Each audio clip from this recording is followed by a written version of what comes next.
Good morning.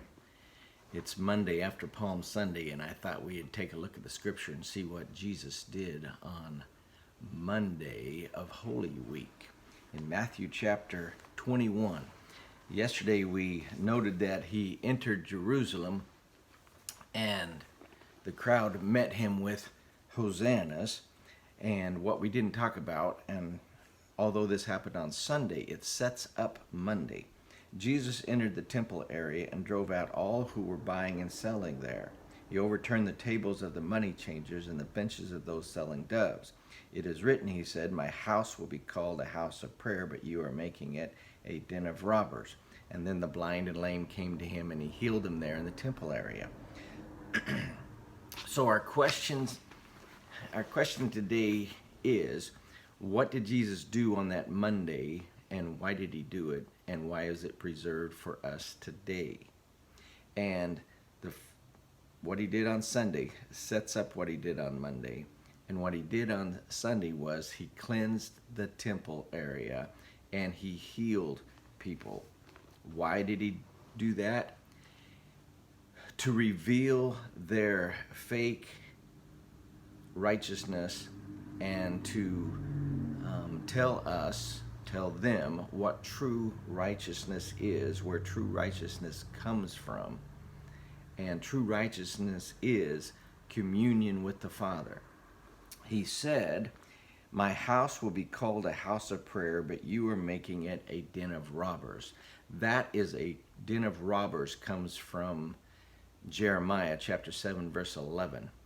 And what Jesus just stopped short of quoting that verse from Jeremiah. If he would have, he'd have gone on to say, "For I am watching, declares the Lord."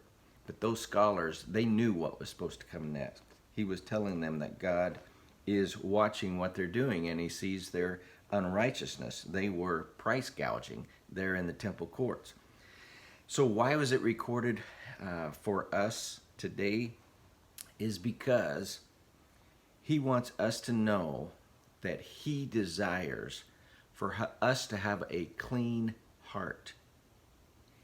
A clean heart for prayer. My house will be called a house of prayer. The scripture refers to Christians, our bodies, as being the temple, a temple of the Lord, a house of the Lord. So our cleansed heart is for communion with the Father, the source of true righteousness. Now it's interesting because right after he cleansed the temple, then he stuck around and he healed people. The blind and the lame came to him and he healed them there in the temple area. Very interesting for the main question of Monday, and that has to do with authority. But just let me say that it's recorded in John 7:38, where Jesus said, "If anyone is thirsty, let him come to me and drink. Whoever believes in me, as the scripture has said, streams of living water will flow from within him." Do we see that? He wants our hearts to be cleansed, communion with the Father, and from that heart flows living water. In other words, it blesses the people around us. That's what righteousness does.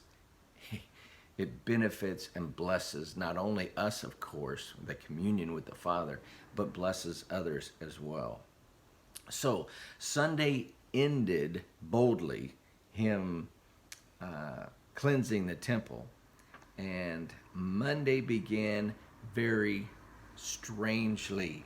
Verse 18, early in the morning, as he was on his way back to the city, he was hungry. Seeing a fruit tree by the road, he went up to it, but found nothing on it except leaves. Then he said to it, "May you never bear fruit again." Immediately the tree withered. So he went up to this tree with these large leaves that covered fruit, at least it was supposed to, lift the leaves, revealing no fruit whatsoever.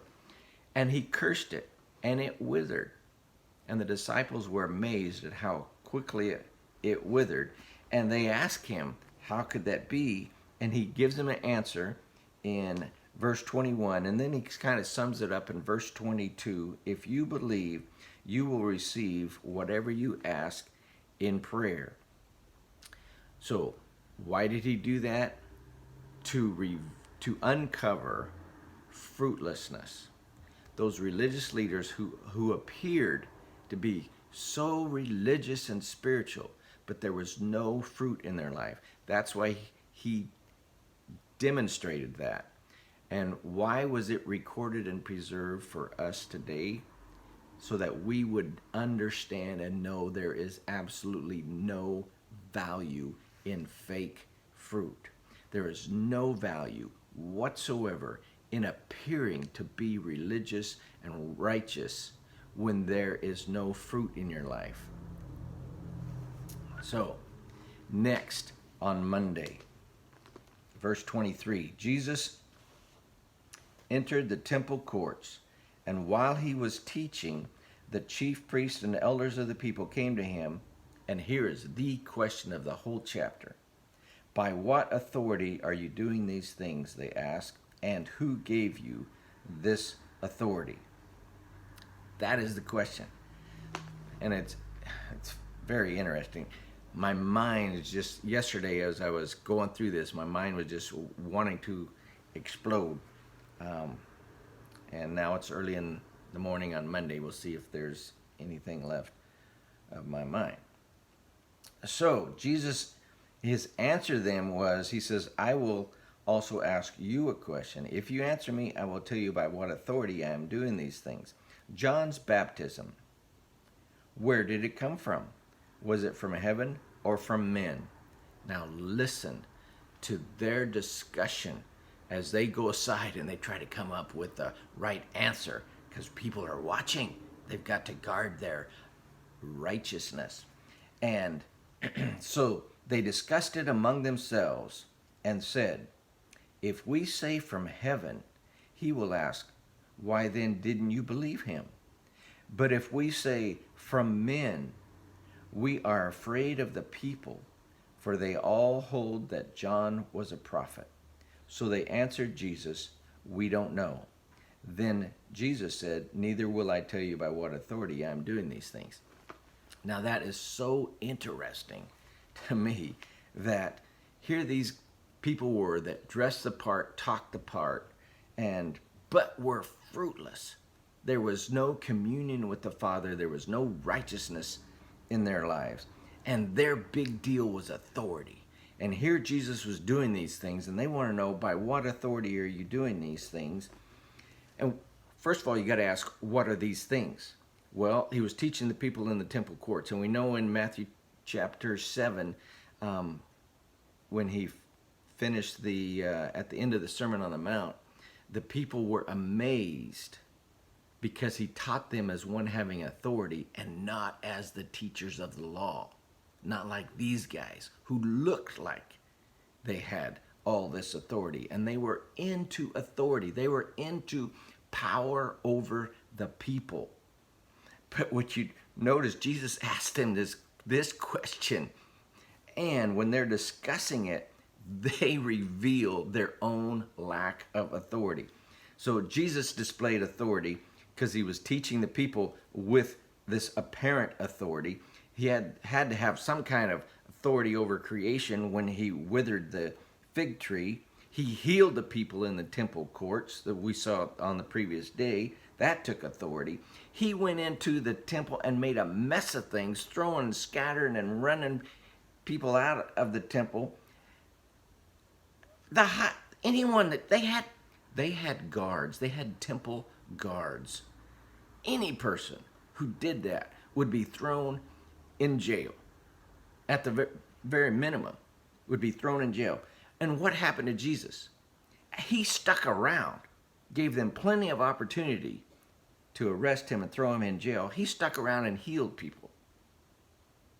So when they say, by what authority are you doing these things? He cleansed the temple, he healed people, he taught with authority, he withered a fig tree. And so they're all into this authority, and they say, We are afraid of the people.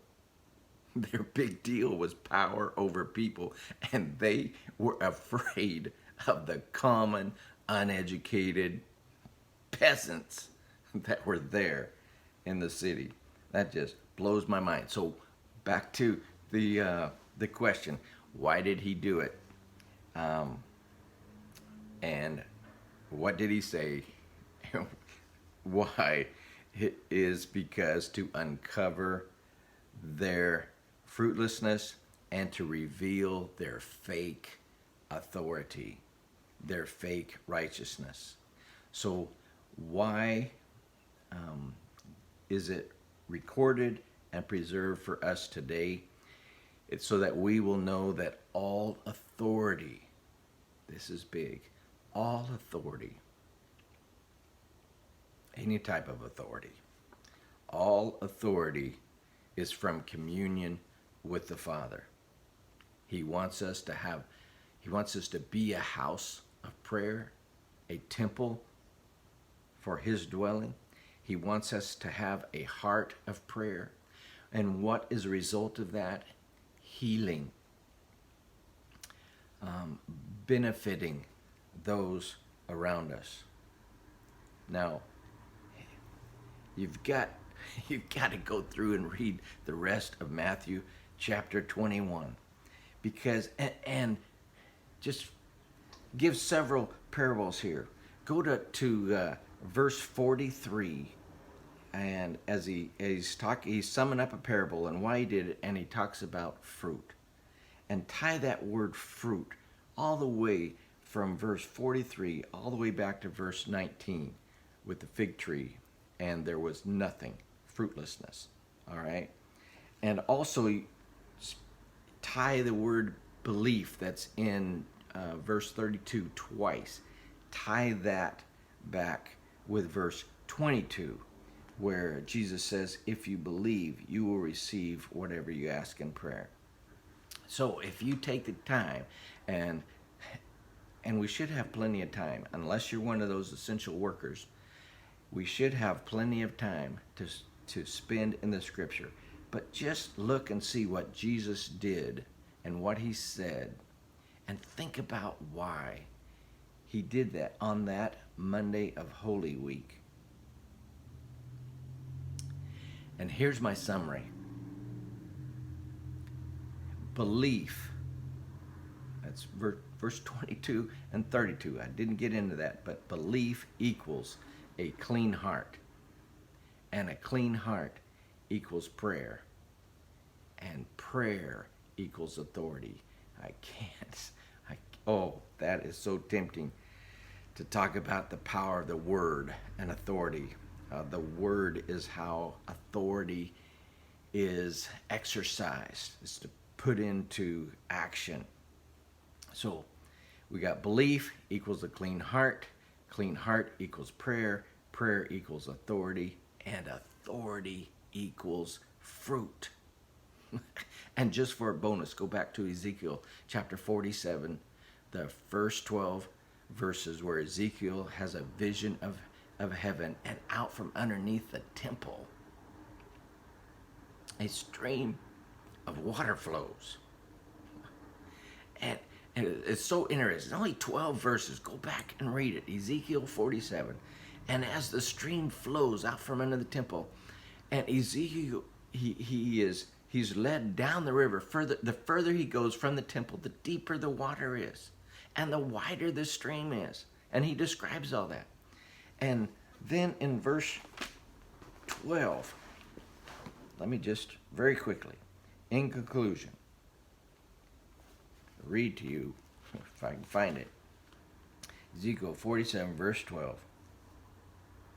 Fruit trees of all kinds will grow on both banks of the river. This little stream that started at the temple is now a river. Their leaves will not wither, nor will their fruit fail. Every month they will bear, because the water from the sanctuary flows to them. Their fruit will serve for food, and their leaves for healing. Remember, Jesus said, whoever believes in me, out of his heart Out of his innermost being will flow living water, and it provides fruit, and it provides healing.